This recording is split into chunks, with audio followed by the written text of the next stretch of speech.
All right, so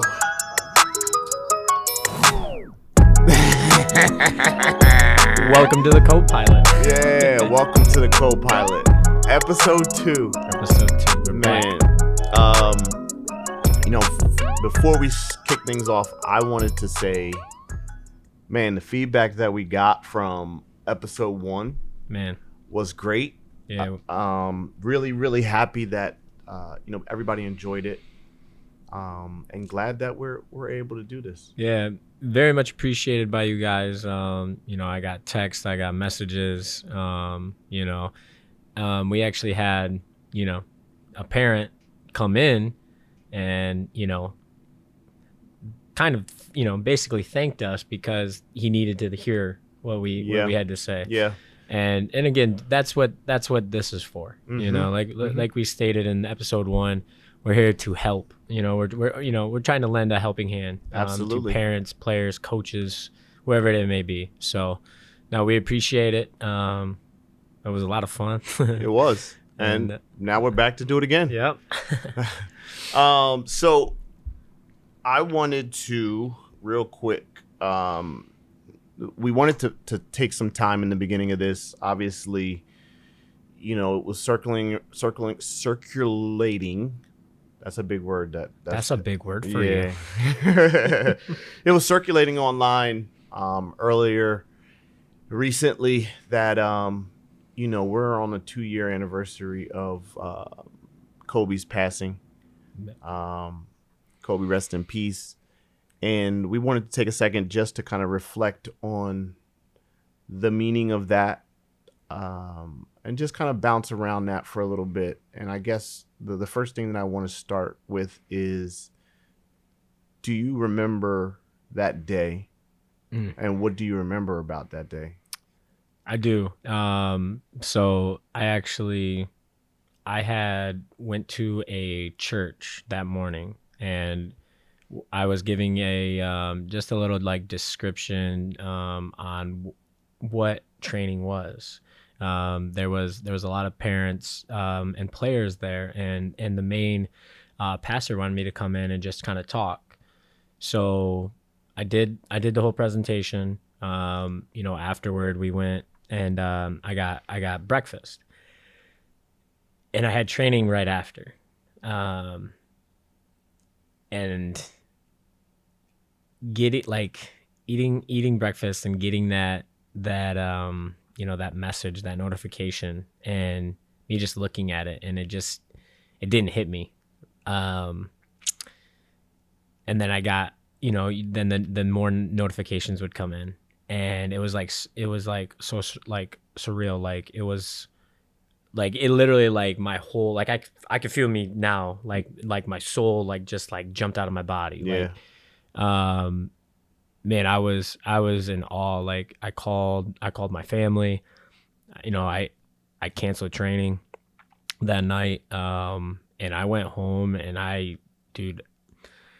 when I tell you, all I did was cry. I didn't know the man, but we knew, it felt like we followed him. Yeah, it felt like we did. And man, that was a hard day. That was a hard day. Yeah. What about you? I too remember being in training. We were just getting ready to start, and just like you said, the notifications came in, and it was surreal, like you said. But I think the hardest part for me was I automatically put my dad hat on, because one, the way that information travels these days is tough, especially via Twitter. There's back in the day, there used to be a filter where parents could have time and the opportunity to kind of explain things to kids. Okay. Right? Now with social media, it becomes difficult, as fast as media travels and news travels. So I remember being in that training. I had my daughter with me at the time. And that's where my thoughts immediately went. I didn't want her to find out that way. Yeah. And I didn't want the kids that were there to find out that way. Through the phone. Yeah. I got So first thing I did was like I was immediately shocked, and I was trying to like figure out like, is this real? Mm-hmm. And once I kind of went through all of the checks and things like that, I remember walking over to my daughter. I remember sitting down with her and just saying, hey, Kobe passed away. And she was in shock. And I remember just kind of explaining it to you. And at that time, there was like, that was the lead, right? Just Kobe passed away. Yeah. Now in my head, I'm going through everything and I'm like, I know G was with him. Yeah. And I'm getting chills like even thinking about it, because I always like, especially leading up to that, there wasn't one time where I could remember seeing them apart. Right. Right. Right. So it was, not only was it that, but it was like that gut wrench, that knowing that there was a good chance that she was there too. Mm-hmm. So I sat down with my daughter. I explained it to her first, and we kind of went through that. Of course, trying to be strong for them, the kids at that point. After I had to talk with my daughter, I thought that the best way to handle it would be to let the parents know that we're there. For sure. And see how they wanted to kind of go about things. And I gave them the option of whether or not they wanted to continue training. And we thought that it would be good to continue doing it. It was the toughest training that I've ever had to get through. Because your mind's just my racing. mind wasn't there. Yeah. My mind wasn't there. And I just, that whole night was just weird, because like you said, I didn't know him. Mm-hmm. I didn't meet him, but it was probably the only celebrity type death that really shook me up. For sure. So I spent a lot of time crying. Mm-hmm.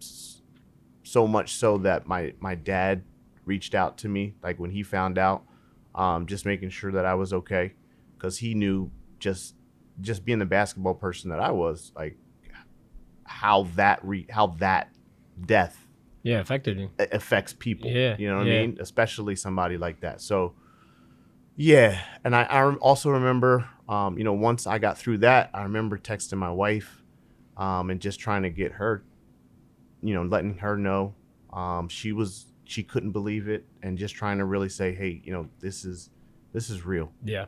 So that was a hard night.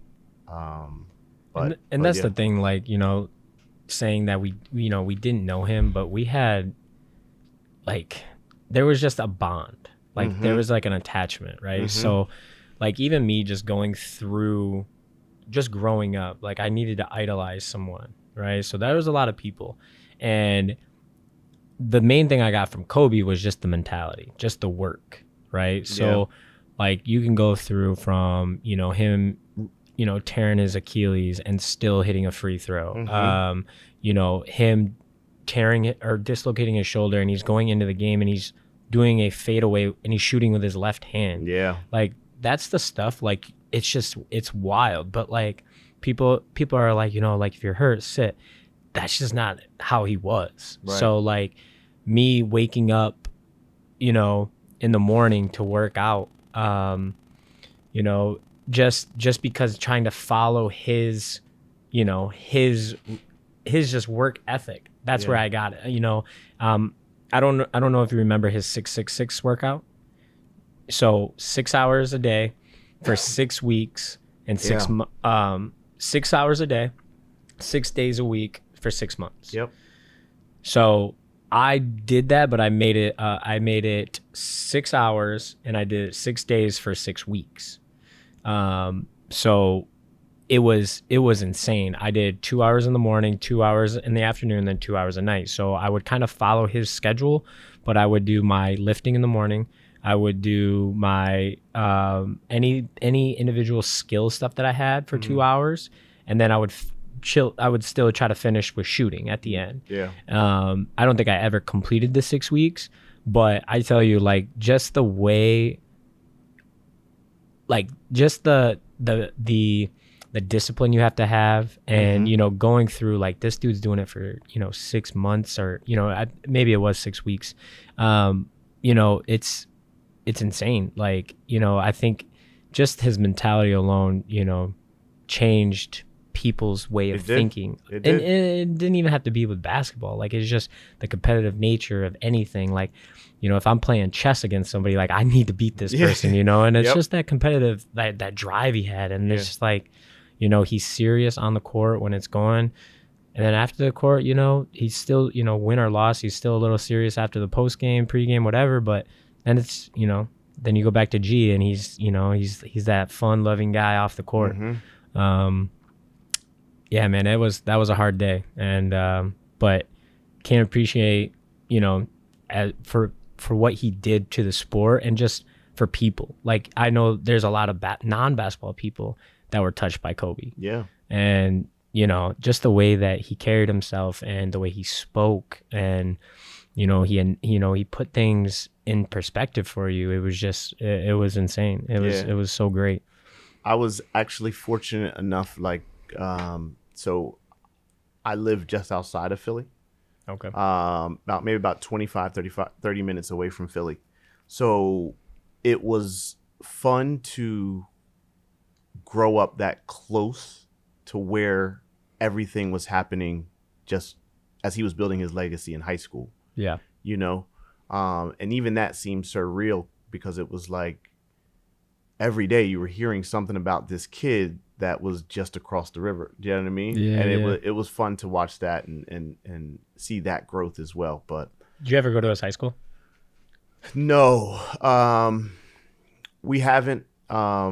After he passed, there was a lot of memorials and things around Yeah. Philly, and my daughter wanted to go, but unfortunately we weren't able to make it at the time. But it's still something I would like to do. Yeah. Like to go and check them out.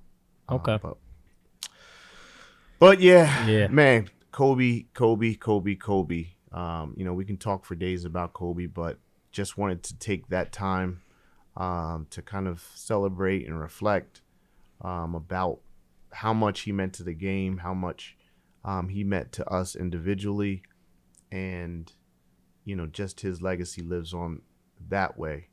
And I don't know how many people know, but you actually have a Kobe tat. I do. Yeah.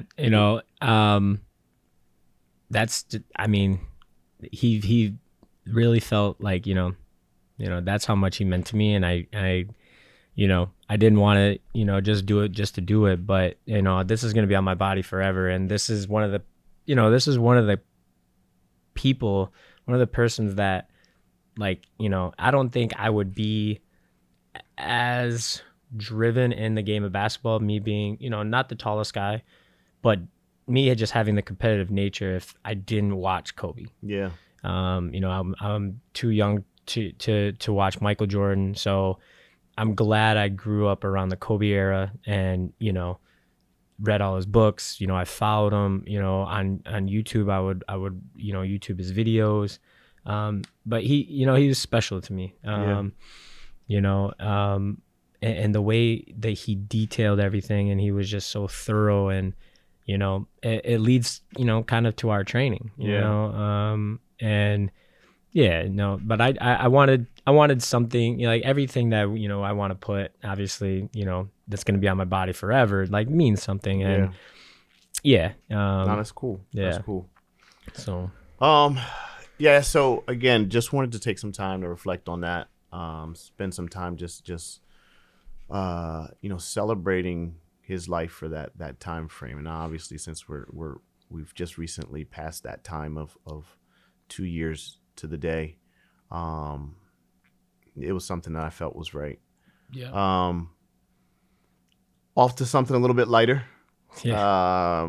Wanted to take some time without trying to give any spoilers. I know you had originally brought it to my attention. I had wanted to see King Richard. Such a great movie. And you had kind of talked about it a little bit before I actually got a chance to see it. And I thought that, again, without giving up any spoilers or anything like that, I loved how that movie was done and how it portrayed Venus and Serena's father. Yes. Diving into that a little bit, what were your initial thoughts when you first watched it? When I first watched it, so like anything, like when I first see a movie, I don't pick up on everything, right? So I had to rewatch it, right? But just watching the first time, me picking out, I'm like, why is this guy so hard? Like the dad, like I'm gonna try hard not to spoil the movie, but spoiler alert, just in case. Spoiler alert.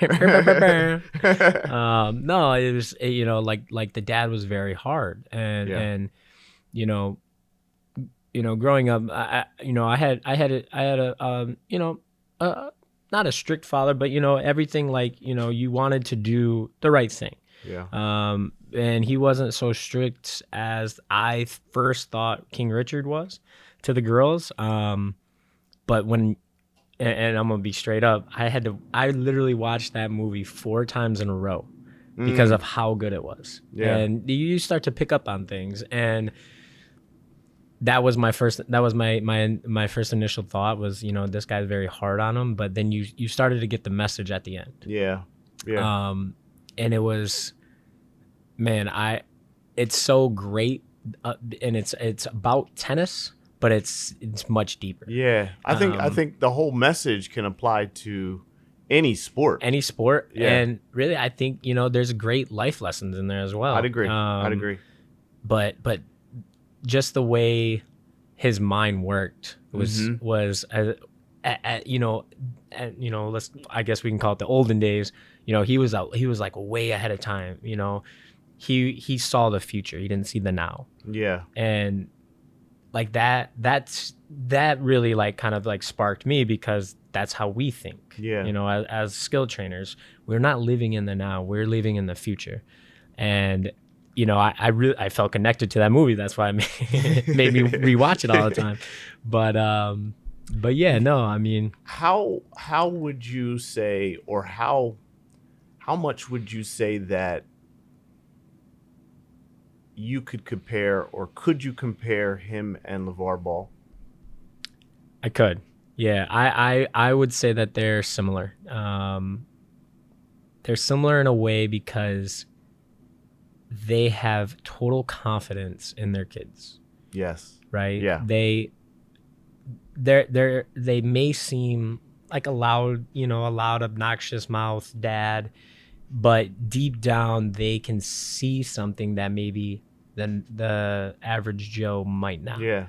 And I get it. Like, there, everybody, I don't have a kid, but everybody thinks that they have the next LeBron James or the next Venus or Serena, right?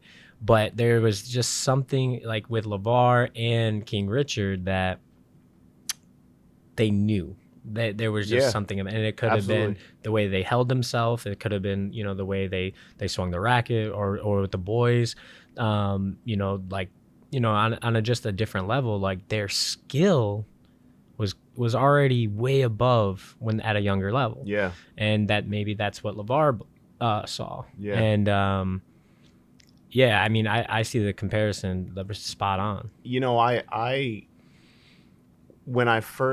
I'd say after I watched the movie, and I had that comparison to LeVar, I kind of took a step back and I was like, yeah, okay, I get the antics and things like that, but maybe he's not as crazy as the media portrayed him to be. Right. He just had that utmost confidence in his voice. Yeah. And to see it play out, that's the crazy part, right? With LeVar. With LeVar. Yeah. Right? And I think I don't know, I don't remember if it was in the movie or not, but someone made the statement, like, just imagine being that dad that says, I'm going to have the number 1 player in the world, and I'm going to have the number 2 player in the world, which they were at one time. Right. That is insane. Like, imagine Michael Jordan and his brother being number 1 and 2. Like, that's how much belief he had, and he really stuck to it. Yeah.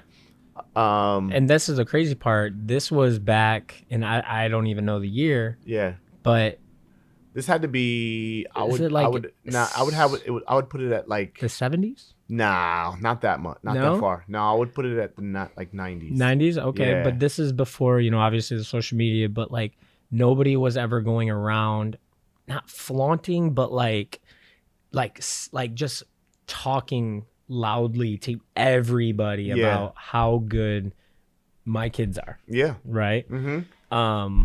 But that's the thing. Like he saw it, he knew it, and just like LeVar, like there's something there. And the thing that I think, just kind of tying back to what we talked about last week, there was a belief, there was a confidence, but there wasn't a nastiness about how he was working his kids. Right. Yet, did he push them? For sure. He absolutely pushed them to a certain extent. Mm-hmm. Like, it wasn't overbearing. Mm-hmm. At least how they portrayed it in the movie. Yeah. And that's the thing. Like, he wasn't that father that overstepped, and I kind of see it nowadays with maybe parents, maybe they overstep the boundaries. And when you constantly do that, you're going to almost drive that kid away from that sport. The game, yeah. So like the way the movie portrayed it was, he I'm going to try hard, but there was a plan, right? So the dad, King Richard made all the girls every morning write a plan, write a goal for the day, write a goal for the week, and they stuck to it, know? And the big thing he said to them was, if you want to be a champion, you got to think like a champion. You have to act like a champion because you are champions. And he's saying that you are a champion every day. You're great. Mm-hmm. You're going to be great. Mm-hmm. And just those words alone coming from your parent, how does that not give you the ultimate confidence? Yeah. Yeah. And that's the thing. Like, even with me growing up, like my dad was saying, you can be confident and people are going to mistake your confidence for being cocky. But just know you have to be able to accept that. You have to be able to understand the difference in both. Yeah. And I think that's what other people saw, King Richard, they saw him being cocky, right? But in his eyes, he was confident. He knew his kids were going to be great. He told the kids he was going to be great. Yeah. He never overstepped where Venus and Serena wanted not to play tennis. Yeah. Man, and I have one more thing to say on it, but later on. But I mean, it's like that message, that whole movie. Like, it's like, I love it. It's top. It's top on my list. I thought they did really good. Will Smith, he's definitely one of my favorite actors. I thought that he did an excellent job in there. One of the things that I really enjoyed in the film, and I don't think that I think it's public knowledge, but I don't really think it's a spoiler, but I mean, I'll give it spoiler alert. So one of the things that he did was he was very, very particular about competition. Right? So he didn't feel that he wanted the girls to play competition until, in his words, they were ready. Until they were ready, yes. And so when you think about that, at what point are they ready? And I mean... And what did he say? Remember what he said? What did he say? He was like, you'll know. Right? Yeah. He's like, you'll know. Yeah. You'll know when they're ready. Yeah. And I that message alone, that was my favorite. That's what made me keep rewatching it, because I just wanted to hear it again, make sure I heard it right. And you know, these like tennis, the girls were what you could start playing at 13, right? For like, you know, the juniors going on to the nationals, and you could start becoming pro. Mm-hmm. And, you know, at such a young age too, I think it was, I might be off, but I want to say it was like 5 to 6 years where the girls did not play a single match. I want to say that was true. So like in basketball, that would be a game. Yeah. So imagine your kid not playing a single game. Not like 1-on-1, 2-on-2 open gym, a game. Yeah. You know, where there's refs and score. And I loved that. Absolutely. And I brought it to your attention. I was, you know, and I didn't want to, and I'm pretty sure I spoiled it, but you know, I was like, dude, you gotta see this, and you gotta listen to this message, because that's literally what we're telling people to do. 100%. You know, our 100%. clients that coming in, and the parents, and there's so, like, you know, I'm gonna bounce around, but like, you know, there's so many kids that come in here and they're on so like 3 to 4 teams. Yeah. You know? Yeah. And if you understand what, you know, King Richard was saying, you know, give them time to develop. It's okay to wait, you know, wait. You got to see the bigger picture, because everyone right now is going to live in the now, because that's what's going on. Yeah. You know, not a lot of people are thinking ahead. And, you know, that message, like, you know, and I'm glad that we're talking about it, because, you know, I would tell a parent here and there, but now that everybody can listen to it, is, you know, kind of take that approach, especially at the young level. Yeah. Yeah. I think, you know, kind of progressing that conversation a little bit. I think that's, like you said, that's exactly what we're trying to preach. That's the message that we're trying to preach, and I think that's why the movies hit home for us so much. Just imagine players spending more time doing the training and less games, right? Outside of the my belief in what is just putting the wear and tear on their bodies. Yeah. But if they had an opportunity to really focus, I think one of the things that would change is the rate at which kids drop out of the sport. I think that would change, because obviously they're getting to a point where it's not fun anymore. They're burnt out from playing or yelling at, right? Getting yelled at. There's that part. And also, just, I don't even know how to explain it, but just, they would have more time to just develop. Yeah. Right? And you take all of those games away, and now I don't know. I don't know how to explain it. I just see that their skill level being way above what anybody would imagine, just because they didn't have to put so much time in to just playing. Yeah. And again, and we're not talking about just training, right? So like the girls obviously probably played, let's in tennis, I don't know what you're calling it, but I'm sure the girls played 1-on-1 or, you know, doubles, but it's not a match. You know, in basketball, we call it an open gym. Yeah. Right. So I'm pretty sure the girls did open courts. I would let's call it open courts. Yeah.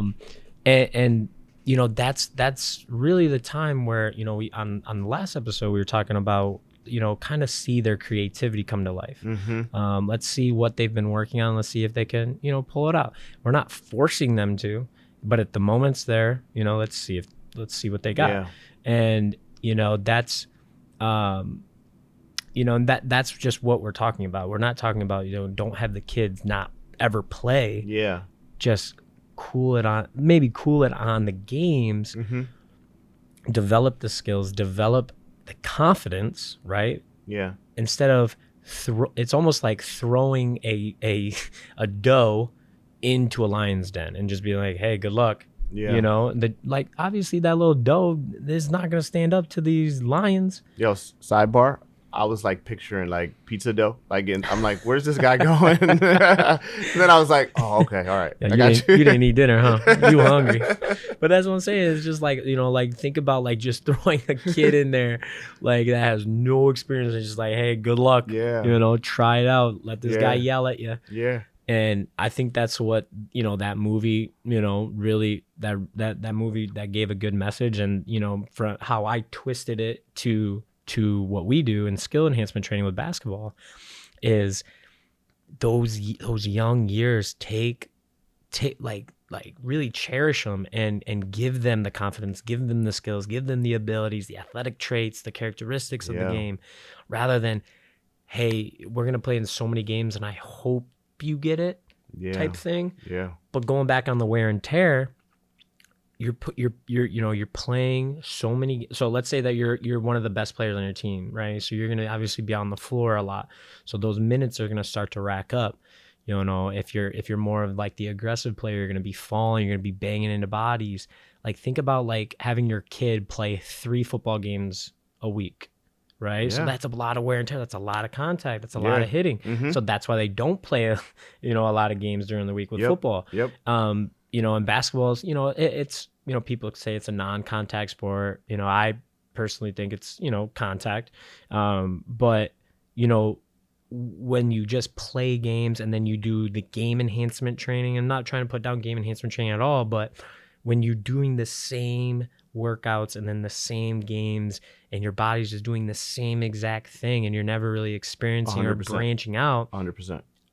I'm not certified in the medical field, but I'm pretty sure that's how injuries are happening at such a young age. And that's why just kind of to talk on that point a second, because I think that would be a good topic to discuss. But when you play multiple sports, I'm a firm believer in that is what, like, that alone, it just changes the way the body moves, and it lessens the chances of injury, because now you're using different muscles, you're using different movements. For sure. Just to talk about that way that we're kind of pushing that one sport more and more, or that more and more competition, I think that you're absolutely right. Yeah, the game side. I think that you're absolutely right. It does add to that wear and tear, and just the way that they're moving constantly the same way. It doesn't end well a lot of times. Right. And let's say that, like, I didn't actually, so it was my freshman year where I wanted to focus on basketball. I was growing up, played football, baseball, basketball. But the thing was, I didn't get injured because I didn't play games. I worked on my body. I worked out individually. Mm-hmm. So I did skill training. I did, some game enhancement stuff. And then I would work out in the weight room. But when what we're talking about with kids, if you are that one sport athlete, whatever it is, you have to let your body experience and experiment with, okay, I'm gonna do skill training, and then I might go play 1-on-1 or 2-on-2 or maybe some open gym, and then I'm gonna I didn't really have a good read off of the pick and roll, so now I can go do some game enhancement training off of some pick and roll stuff. Yeah. Right. So then when you can come back to us, okay, hey, I'm not getting around this screen.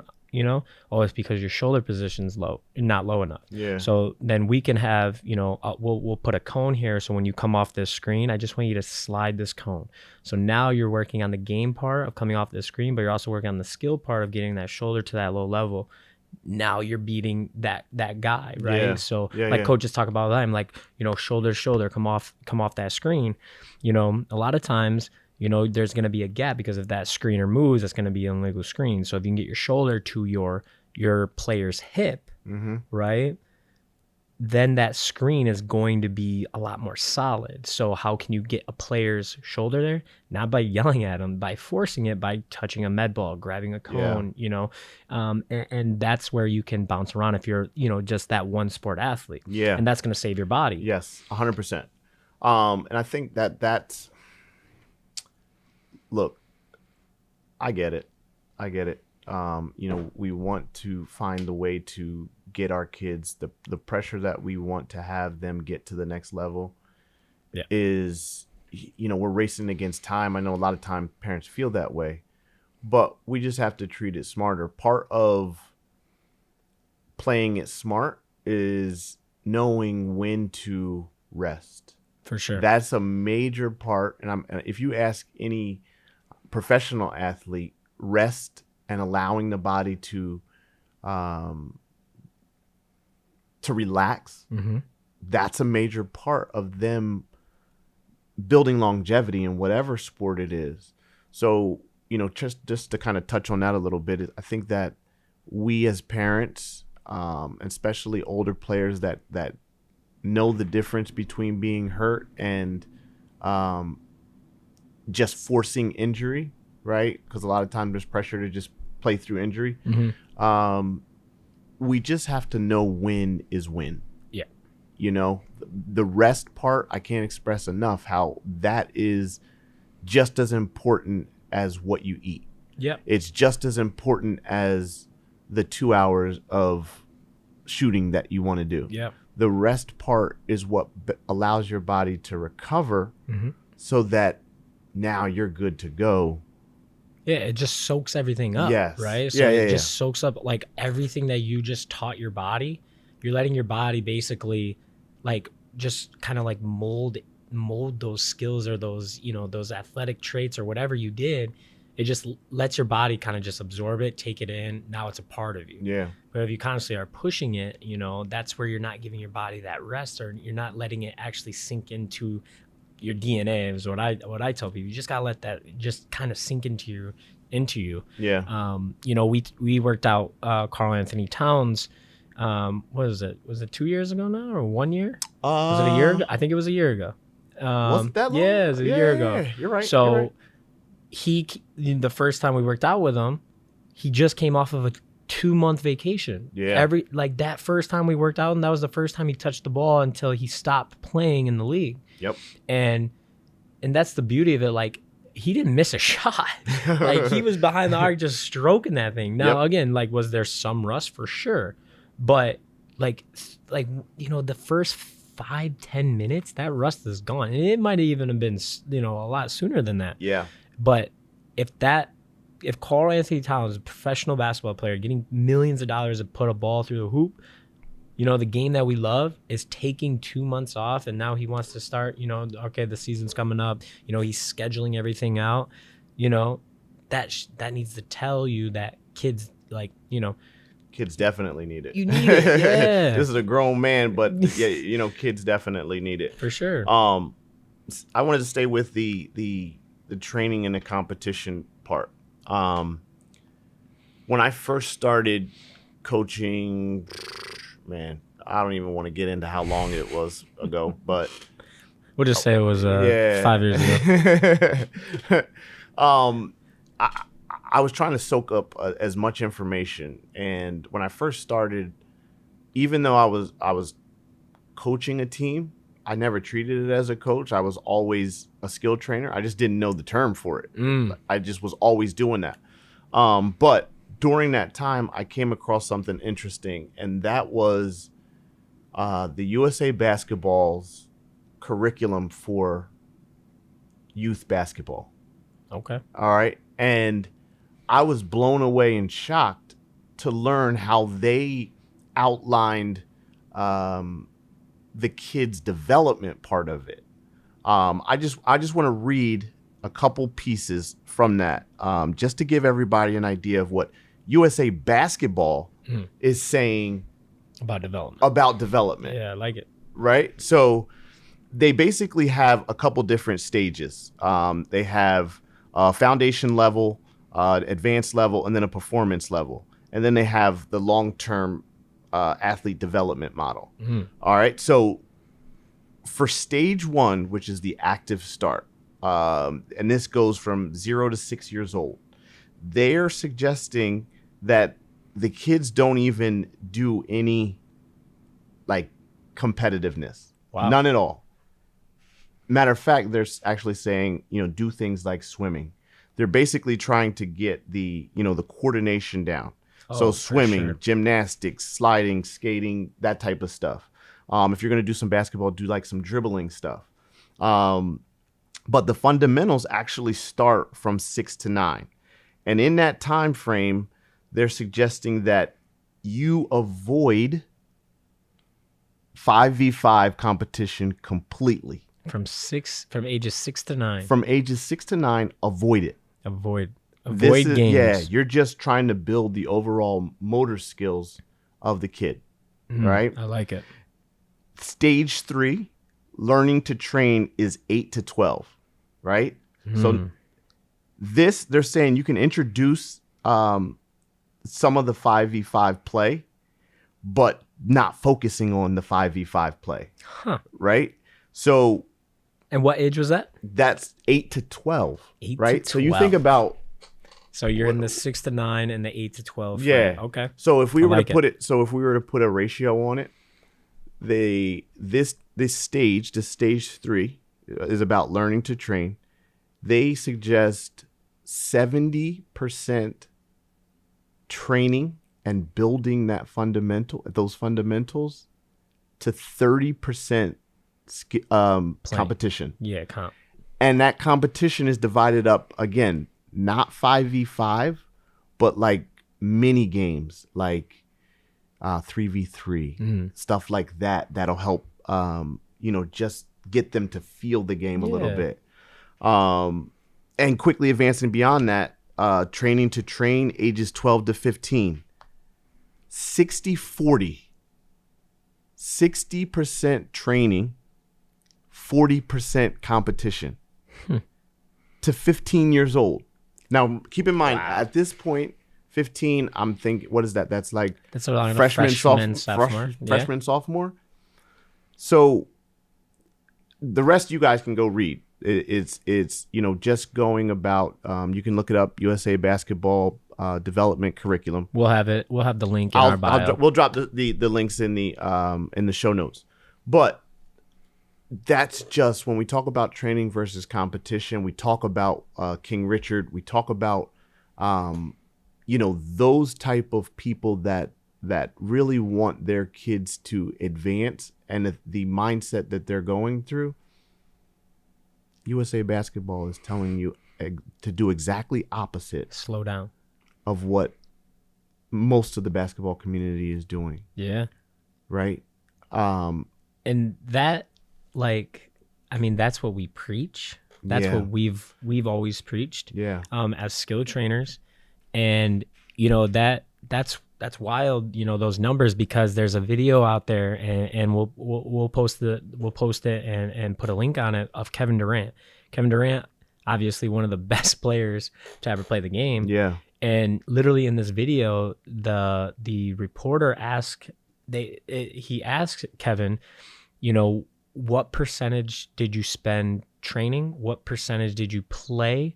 And what percentage did you play organized? Yeah. And Kevin Durant, and there's a little pie chart that goes next to Kevin, and he literally says, I spent 70% on myself. So he goes into that of him training, him doing individual skills, shooting, lifting. He's not big, but I don't know how much lifting that dude's doing. But yeah, I remember that video. But 70% was individual time. Mm-hmm. Then he goes on about 15. The next chunk of that is the 15%. He said it was pickup. So and then he explains it. That's 1-on-1, 2-on-2, 3-on-3, and then he, maybe some open gym. Right there, we're at 85%. He didn't say one thing about games, and that was the last chunk of it. That was the last 15% of him growing up, was organized sport or organized games, right? So it was AAU, it was, high school. Kevin Durant, who's one of the best players to ever play the game, is saying that he spent 70% of his time training, and then 15 pickup, 15 organized. Yeah. I mean, that's spot on with that USA Basketball. Just individually for me, like when I was growing up, I didn't want to play a game until I felt ready. Yeah. And this is wild because it always, it's leading back to King Richard. And so how I looked at it, and again, from Kobe's mentality, how my mentality flipped it was, I don't want to play a game with where there's stakes. Again, there's no trophy at or whatever. It'd just be a random game, but I don't want to play that game until I felt ready. So I looked at it as like a test. I don't want to go take this math test. I don't want to go take this geometry test or this physics test until I'm physically ready because I've studied for it. Yeah. Right. So I don't want to go into it with no knowledge, And I think that's what a lot of parents are doing with their kids. They don't have any knowledge, the kid, of how to play or how to, be confident or have any of the skills. And they're just, hey, I hope you learn. Or, hey, I hope this coach who's a dad who's not really into basketball will teach you something. I'm putting all my chips in on this. Yeah. And then, oh, well, okay, so you're on this team. So, all right, well, you're going to get his knowledge, and then I'm going to put you on this team and hopefully get some more knowledge. And then, oh, let's try this. Like, it just, if USA Basketball is saying that, Kevin Durant's saying that, and you look at the analogy of, hey, would you throw your kid into a test without any studying time? Probably not, right? So if those are all three signs right there, like, maybe we should start thinking about less competition, and that sums it up right there. I mean, that's perfect. Yeah. And I think that I understand, like, a lot of times, and I'm going to put my parent hat on for a second. I understand that there's no manual to this. Yeah. Right. When we talked about last week, we talked about what the end goal for most was the scholarship or playing at another level. There's no manual to get there. Right. Right. Especially for, new parents or parents that are just kind of entering the sport. You kind of just follow what everybody else is doing. Mm-hmm. So I think that's where we run into some issues. But at the same time, it's okay to kind of go with what you think, or let me rephrase that. Go with something outside the box. Yeah. Go with something outside the box that is different from what everybody else is doing, because everybody's path is different. For sure. Right? So you can't necessarily follow the path of, insert player's name here that got a scholarship 2 years ago. Or insert player named here who is playing in the pros now. You can't necessarily follow that path because you don't really know the details of that, one. Two, you don't know the ins and outs of how they may have gone through it because we didn't ask them. Right. Right? And that's the other part of it, is we have to get comfortable asking the question, or asking other people's thoughts, asking the people that have, gone through it, what they think, or what they would do different, what they would change. All of those things could completely reshape your thoughts and opinions on how you're actually going about it. For sure. Well, and just piggybacking on that, let's say, me being at my height, 6'7". No, I'm just playing. 5'6", right? Let's say that I grew up with Michael Jordan, and I was Michael Jordan's best friend, and I did everything Michael Jordan did. Am I going to be Michael Jordan? No, because you know why? His genetics, his genes, his DNA is different. The dude's 6'6", I'm 5'6". So I'm not. Am I gonna be Am I gonna be a little bit good? Maybe, maybe not. But again, that's the thing. You don't know. There's no manual. So, like, if I'm trying to have my son. And again, too, you could be honest with yourself. Like, I grew up not naturally an athlete. I had to work for it. So if your kid is, you can kind of look at it, and if you don't know, you can ask, hey, is my kid, is he an athlete? Because you can always be an athlete. Like, you can always train to be an athlete. But that's the thing. Like, if you just throw your kid that maybe is an athlete, maybe not an athlete, into, that sport or into those games right away, you're not going to see anything. And it's because, okay, well, my best friend's son is really, really good. Well, that your best friend's son maybe is an athlete, maybe naturally, maybe they naturally can pick up something, because there are naturals out there, and there's non-naturals. And that's where the thing, like, you just can't just, go with the trend or go with the status quo of like, hey, everybody's doing this, so I guess I got to do it. Yeah. It's okay to be different. Mm-hmm. That's why, me being from Michigan, that's why I'm not a Detroit Lions fan, because I wanted to be different, and they just sting. Like, let's just be honest. But it's okay to, like you said, think outside the box and just go go down a different avenue. Absolutely. And again, you don't know who's down that avenue or down that path that you're gonna meet and actually change something, the way you think, the way your kid does something or whatever. And it's okay. Yeah. No, I like that a lot. Yeah. No. Man, I think we unpacked so much in this little bit of time that we took. But I think the main takeaway is, one, if you haven't already, go watch King Richard. King Richard, I'm telling you. It is something that I think that everybody would enjoy. And if anybody out there knows Will Smith personally or can get in touch with Will Smith, make sure he listens to this, because absolutely, because he's one of the best actors. But I would like his feedback too, because we hyped him up. And if King Richard wants to send us a little royalty check, we wouldn't mind that either. Yeah, Venus, Serena. I play tennis sometimes. Ping pong. So, man, so much that we unpacked. Definitely another good time, another good talk. Hopefully there's gems and things that people are able to grab from what we're talking about. If anything resonates, then, we're doing exactly what we hope to do. Yeah, and I think the second one, before we got off topic, but the importance of development rather than playing.